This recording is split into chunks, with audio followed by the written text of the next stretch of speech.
Pour ne rien manquer, abonnez-vous maintenant. Nous partons pour le Pas-de-Calais, le suicide de l'INSEE. 13 ans, je suis en direct avec l'avocat de la famille de l'INSEE, Maître Pierre Debuisson. Bonjour. Bonjour. Merci d'être avec nous. Vous avez, à la demande de la famille, déposé plusieurs plaintes qui viennent répondre indirectement à ce que dit le ministre de l'Éducation nationale, qui dit que le suicide de l'INSEE est un échec collectif. C'est ce que dit Pap Ndiaye. Vous avez déposé plainte contre qui ? Alors, plusieurs plaintes ont effectivement été déposées puisque la mort de l'INSEE est clairement la conséquence d'une accumulation de défaillances énormes, et ce, à tous les niveaux. Au niveau du collège, au niveau de l'académie de Lille et au niveau de la police. Pourquoi ? Parce que l'état psychique catastrophique de l'INSEE était connu de tous ces niveaux. Des plaintes pénales avaient été déposées, des signalements avaient été faits et avaient été multipliés de nombreux mois avant le suicide de l'INSEE, et rien n'a été fait pour la protéger comme ça aurait dû être le cas. Donc il est évident que les personnes qui savaient qu'il y avait la possibilité de la protéger et qui n'ont rien fait devront être traduits en justice et répondre de leurs actes.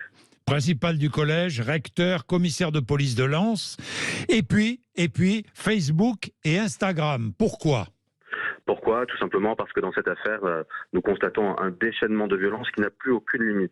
Dans le cadre de la haine et des propos injurieux qui sont propagés sur les réseaux sociaux, sur Instagram notamment, qui appartient au groupe Facebook, sur TikTok aussi, qui sera prochainement la cible d'une plainte pénale pour non-assistance à personne en péril. Pourquoi ? Parce que même le décès de l'INSEE n'a pas suffi à arrêter ce déchaînement de haine et de violence, et que les obligations de modération en matière de contenu illicite ont totalement été bafouées par Instagram et Facebook. Je vous donne un exemple.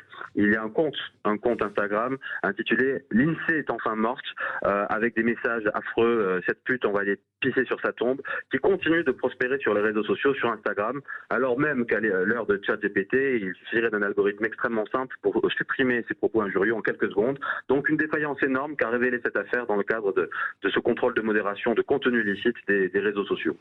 Et la famille, non seulement est dans le malheur, évidemment, une immense tristesse avec la disparition de l'INSEE, mais doit subir ce déchaînement-là. Oui, la famille, mais aussi la meilleure amie de l'INSEE qui était harcelée, tout comme l'INSEE, oui, et qui continue d'être harcelée sur les réseaux sociaux. C'est-à-dire oui, que, comme je le disais, la mort de l'INSEE n'a pas suffi à étancher cette soif de haine qui continue de proliférer. C'est une abomination qui doit cesser. Aujourd'hui, si vous avez un enfant qui est harcelé, un collégien ou un écolier, rien ne vous permet aujourd'hui de le protéger. Ni la police, ni l'académie, ni le collège, ni l'école. C'est ce qu'a révélé cette affaire, et c'est une catastrophe. Il s'agit d'un fléau national, puisque 10% des enfants, des adolescents, des élèves sont totalement concernés par le problème, et donc il faut réagir maintenant. Merci maître Pierre Debuisson, avocat de la famille de l'INSEE. Romain de Bézieux est aussi avec nous, président de SOS Harcèlement pour le Pas-de-Calais. Bonjour Romain de Bézieux. Bonjour. Merci d'être là. Vous venez d'entendre Maître Debuisson qui parlait de phénomènes. 10% des enfants qui seraient concernés par des cas de harcèlement scolaire. Vous travaillez sur le sujet. Vous êtes président de SOS Harcèlement dans le Pas-de-Calais. Vous confirmez 10%, ça paraît énorme. Oui, tout à fait. Alors là où je serais peut-être, dirais-je, oui, à l'opposé de l'avocat, c'est que les 10%, c'est les chiffres officiels qui émanent de l'éducation nationale. Oui. Alors, sur le terrain, on peut se rendre compte qu'il y a malheureusement bien plus que 10% plus que ça. de cas. Tout à fait.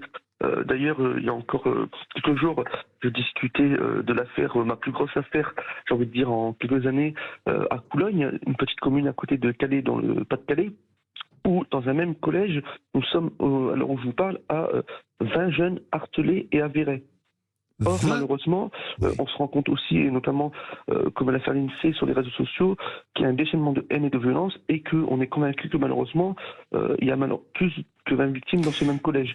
Sans compter bien évidemment les autres personnes harcelées sur l'ensemble des collèges et lycées du territoire du Calaisis boulonnais.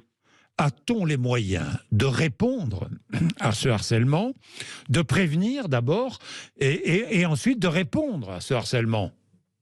Alors en termes de moyens, j'ai envie de dire non, puisque malheureusement on se rend bien compte que, hormis des campagnes de prévention et des affiches et vidéos émanant de l'éducation nationale qui, chaque année, font une journée spéciale.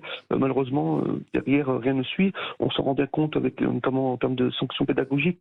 C'est ce que j'ai appelé il y a quelques jours via vos confrères. C'est que nous, en fait, l'association, on attend réellement des sanctions fermes, qu'elles soient au niveau des établissements, c'est-à-dire à l'interne, en termes de pédagogie, des exclusions, des jeunes qui harcèlent, on les exclut définitivement du collège et on les change de région. Et en parallèle, effectivement, il faut une réelle sanction pénale. Malheureusement, à l'heure où on se parle, ce n'est toujours pas le cas. Ça veut dire que les élèves qui harcèlent ne sont pas sanctionnés, malheureusement, le plus souvent, ne sont pas exclus de l'établissement, et ça veut dire que les responsables des établissements ne sont pas sanctionnés par l'éducation nationale. C'est ce que vous dites. Tout à fait, oui, tout à fait. C'est ce que vous déplorez. Exactement, c'est ce que je déplore. D'ailleurs, c'est pourquoi j'avais écrit il y a quelques mois au président de la République, à l'époque du gouvernement où M. Blanquer était ministre de l'Éducation nationale. Donc, je l'avais interpellé dans ce sens, et pour d'autres affaires qui nous avaient interpellés, notamment le décès d'un de notre figure de contre-harcèlement, Jonathan Destin. Certes, j'avais reçu à l'époque une réponse, mais à ce jour, malheureusement, rien n'a été fait. Il y a eu d'ailleurs un travail au Parlement et notamment au Sénat avec notre sénatrice sur le Pas-de-Calais qui œuvre vraiment avec acharnement sur la cause, et malheureusement, nous ne sommes pas entendus, et les familles des victimes, comme on le sait d'ailleurs, malheureusement, sont seules face à ce genre de situation. Oui, parce que les familles ne sont pas accompagnées en plus, malheureusement. C'est-à-dire qu'elles sont démunies, désemparées. Non seulement il y a le harcèlement en classe, au sein du collège. Généralement, c'est au collège que ça s'est révélé. Mais en plus, il y a tous les réseaux sociaux. Aussi, malheureusement aussi, oui, avec l'évolution de la nouvelle technologie des réseaux sociaux et l'accès, je dirais, de manière plutôt facile, notamment pour les jeunes collégiens qui, d'ailleurs, je rappelle que normalement, il faut un accord parental. Or, on se rend bien compte que chaque jeune peut aller sur les réseaux sociaux sans modérateur, sans contrôle réel et concret sur leur âge notamment, et qui permet justement ce défouloir et toute cette haine en libre service, notamment aussi avec les nouvelles applications comme TikTok qui se dévoilent de plus en plus et qui se répandent sur le territoire, et qui malheureusement nous pose beaucoup de problèmes aussi, ou Snapchat, où on se rend compte que malheureusement les messages peuvent être supprimés très facilement et sans suivi ni contrôle. De ce fait, on a de plus en plus de mal à pouvoir justement caractériser le harcèlement et pouvoir ensuite engager des poursuites pénales. Bien sûr. Merci Romain de Bézieux, merci beaucoup. Merci à vous. Merci d'avoir été avec nous. Vous êtes sur Sud Radio, vous avez un témoignage à apporter à propos du harcèlement scolaire. N'hésitez pas, 0826 300 300, et vous serez en direct avec nous, évidemment. Vous savez que vous êtes prioritaire ici même. Il est 10h42. Nous allons passer à un tout autre sujet. Mais encore une fois, si vous avez un témoignage, apportez-le nous. Nous allons passer à un tout autre sujet dans un instant. Avant fin juillet, le contrôle technique des 2 roues à moteur sera obligatoire. Dans 2 mois. Moto, scooter, sidecar, quad sont concernés. Des précisions dans un instant. Merci, 10h42.